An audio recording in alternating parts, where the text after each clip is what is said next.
कभी कभी हम परमेश्वर की आज्ञाओं को नज़रअंदाज कर देते हैं और अपने अनुसार जीवन जीना शुरू कर देते हैं और हम परमेश्वर के प्रेम से दूर होते जाते हैं। ऐसे वक्त में हमें कई प्रकार की चुनौतियों का सामना करना पड़ता है।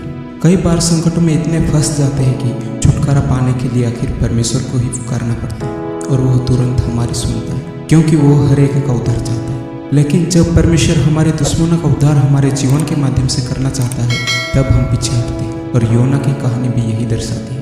प्रियो, हमें योना की कहानी परमेश्वर के प्रेम और अनुग्रह के बारे में सिखाती है।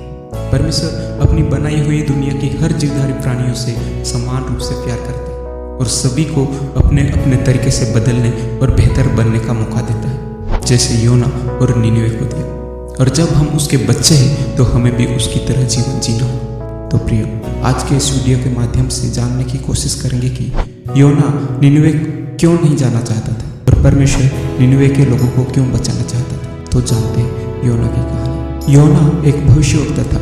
वह एक ऐसा व्यक्ति था जो परमेश्वर की ओर से दूसरों से बात करता था। योना इस्राएल के राजा यारोबाम द्वितीय के शासनकाल के दौरान गैलीलियन शहर गत-हेफर में रहता था, जो नासरत से लगभग 4 मील उत्तर में है। एक दिन योना को परमेश्वर का वचन प्राप्त हुआ कि वह निनवे को जाए और वहाँ के लोगों को विरुद्ध बोले, यानी कि निनवे के लोगों को उनकी दुष्टता से मन फिराने को कहे। लेकिन योना परमेश्वर की आज्ञा को ना मानते हुए वह उसके सम्मुख से भाग जाने के लिए उठ खड़ा हुआ और यापो नगर को जाकर तरसीस जाने वाले एक जहाज पर भाड़ा देकर चढ़ गया कि जहाज में मौजूद यात्रियों के साथ होकर वह यहोवा के सम्मुख से तरसीस को भाग जाए।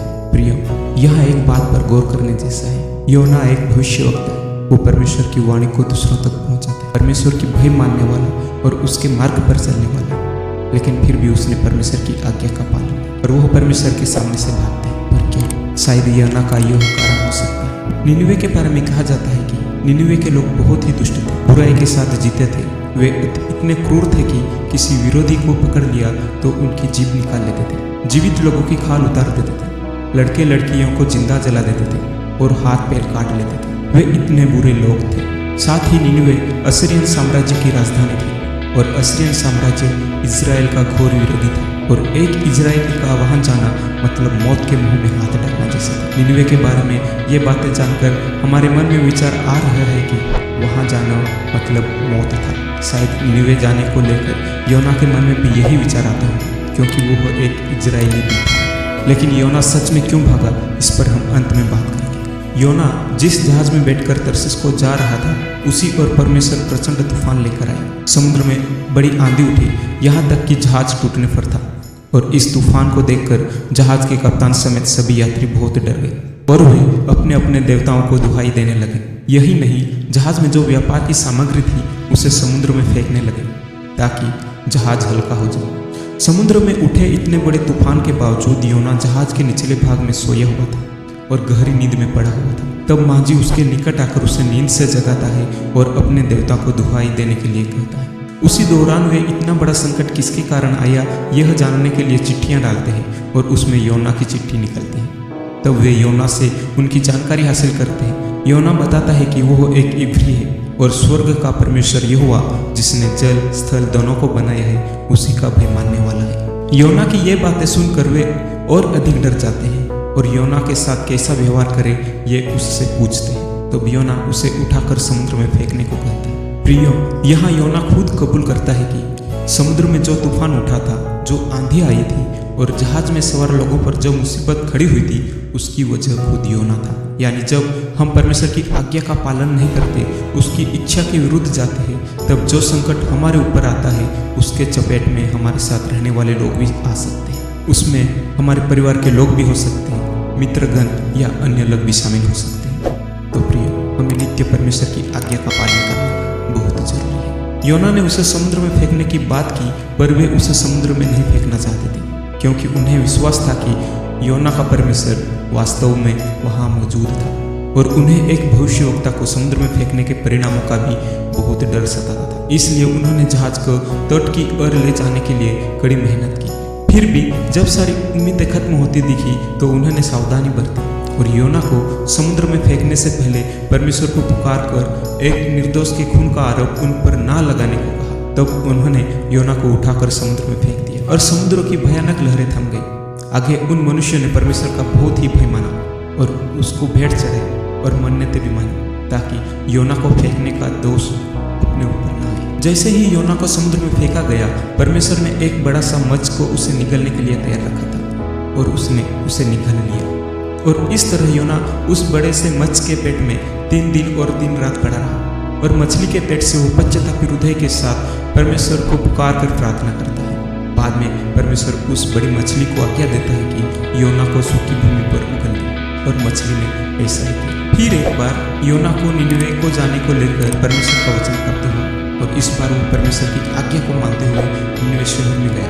निनवे एक बहुत बड़ा शहर था और पूरे निनवे शहर में फिरने के लिए 3 दिन लगते थे।